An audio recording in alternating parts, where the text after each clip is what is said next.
市場憧憬中東局勢緩和，本港股市喺長假後復市，半日上升超過100點，收復25,700點。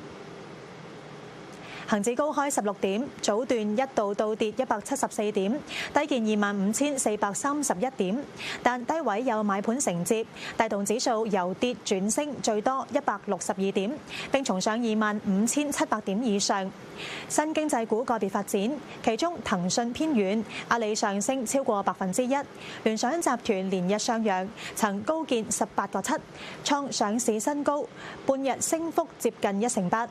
匯控同友邦股價偏軟，將喺下個月染藍嘅三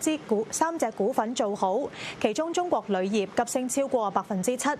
極兔速遞上升超過半成，百濟神州升近1%。內地打擊非法跨境證券活動，內地券商股做好，其中中金公司升近3%。